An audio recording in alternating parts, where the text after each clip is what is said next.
Jesse Hildebrandt speaks out about Aunt Jodi's arrest on felony counts of child abuse, which is on KUTV News, Salt Lake City.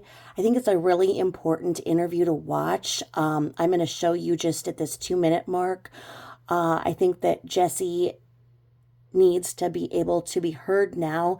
Back when she was a teenager, she wasn't heard, like so many of us. From when I talk about what happened to me in a similar situation and whatnot, it was that time where there was the tough love and whatnot, so the abusers could blame rebellious teenagers and go and have the support of programs like Tough Love. And it sounds like what Aunt Jodi was teaching in her business connections classrooms, teaching that when a teenager is rebellious, it's because they've done something wrong and they should be shamed, and all roots are shamed. And Jesse really speaks about this. Well, it is Ruby that is the focus. Jesse talks about how important it is to say that, well, it is Ruby doing this. This is Jodi all over it. This is Jodi's teaching. And so Jessie is the niece of Aunt Jodi. Okay, so when she was a teenager, she lived with Aunt Jodi for a year. The way that Jodi was able to get away with what she did to Jesse was that she referred to it as therapy and therapeutical modalities,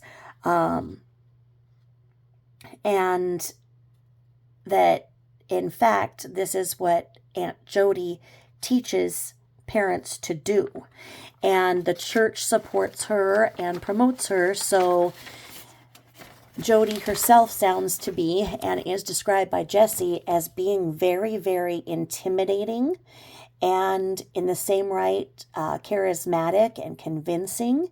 So she has had the support of the church, even though Jesse, as a teenager, spoke out about the abuse that was going on, but they didn't listen then. Jesse says here that in 2012, people brought up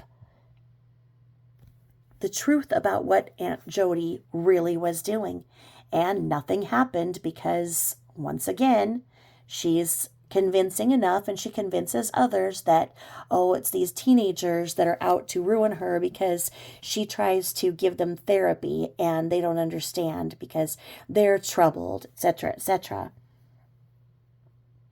So Jodi was accused of horrible things. She was accused of being a S addict, couldn't even have privacy to go to the bathroom because Jodi would say that she was baiting a fish. Well, baiting. Basically, I'm going to let Jesse speak here, and if you watch the rest of the interview here, I will link it below. She will go into bigger detail about how this all went down. But this is Jesse in her own words right now talking. She said that she wasn't going to go to the media, but she felt that it was important to go because it's important to have another child who Jesse was a child in her care. It's important to have other children who had firsthand experience of this talk. And it's time to give Jesse that platform to speak, just as all of you give me my platform to speak when I choose to. And I love how all of you have supported and not judged me. And so you understand that the pain of child abuse doesn't go away just because you get older. It's always there, and people don't understand the way that it happens, but it does happen. It is happening, and we need to be more open about listening to the children, the teenagers, when they come forward with this. So Jesse's going to speak now. I'm going to put this run right here at the 2 minute mark. Is that why you've called Jodi the mastermind behind all of this? Yes. That doesn't excuse Ruby's involvement and her perpetuating these beliefs and these systems, but Ruby didn't come up with this. Ruby obviously supports it and has used these on her children. But this is coming from Jodi. In short, can you describe what you mean? Like, which practices are you talking about, just to make sure we're clear, because I know there's a lot out there. So which ones are you talking about that you've seen, that you're hearing about pertaining to her children, that you're familiar with too? Sure, yeah. So the things that I experienced while living with Jodi, I experienced being tied, I experienced being duct taped, I experienced being blindfolded, I experienced severe isolation, I experienced severe emotional, spiritual, and psychological abuse.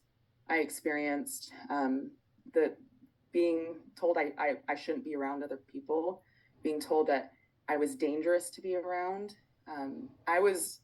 People were afraid of me to the point where I was afraid of myself. I was physically, I was forced to sleep outside in the snow. I was, like I said, isolated for up to 12 hours a day. If someone spoke to me directly, if I wasn't wearing duct tape on my mouth, I had to just stare at them and not respond, because she also had systems of people that would report back to her if I broke any of these rules. And her whole thing, which is deeply, darkly ironic, is that everything stems from shame, and how horrible shame is, and that all of the reason, like all of mental illness, all tics, so like OCDs, addiction, everything stems from shame, which is just horrifying, because she is the greatest perpetuator of shame. She also, and this is like a very deep connection, and why I chose to come forward to the media rather than just staying with the podcast. She accused me of being a sex addict. She accused me of being addicted to masturbation, to the point where I wasn't allowed to, I mentioned this on the podcast, to the point where I wasn't allowed to use tampons. I never was allowed privacy unless I was isolated. So that included the bathroom. I was never allowed to have the door closed, because she was convinced that I was just constantly masturbating. She was convinced that I was addicted to porn. I had never seen porn at that point in my life. I didn't even know that people with my anatomy could masturbate. Like I had no idea any of this stuff, but I just believed her, because she used religion and God as a mode of control, and a mode to manipulate. And so I just believed all of these things. So her ability to convince you of these neuroticisms and these behaviors is, and I was a teenager. And so a child in that position of being told this over and over and over and over again, which I'm certain he was, stood no chance. She also, because of what the abuse and torturing that was going on, and the belief that she had that I was doing something more. So her rationale to the severity of these punishments and this physical and emotional abuse was, she wanted to make my life, and this is like her quote, like this is what she would tell me all of the time. She wanted to make my life so uncomfortable that it would force the sin out, that it would force me to confess. So things continuously got worse and worse, and progressively more and more intense, as a way to get me to confess, because she believed that if I had confessed everything, if all of my sins were out and in the open, that I would be getting better. And I was declining like very fast, exponentially. So, as you can see, it's really important during times like this to look at who is talking, listen to the children that were there in Aunt Jodi's house. I know that this is about Ruby, and I know that there are attorneys speaking and people putting all kinds of spins on what was going on.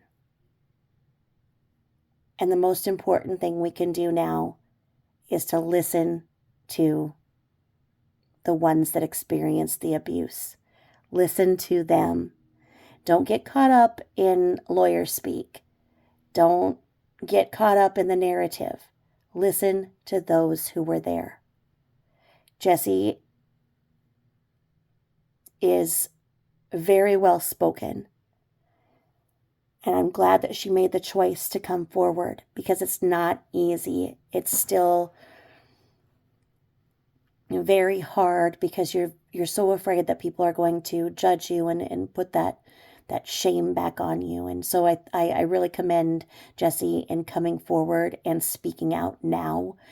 It's important to the other children, and it's important for the truth to come out in every aspect. The time is now. Thank you for listening to me, and thank you for always being receptive and compassionate when I speak on what has happened to me. And thank you for paying attention to what is going on with the case with Ruby and Jodi and whatnot, and remembering that while this is connected to a church, it's not representative of the church's beliefs. Thank you for listening. Bye-bye.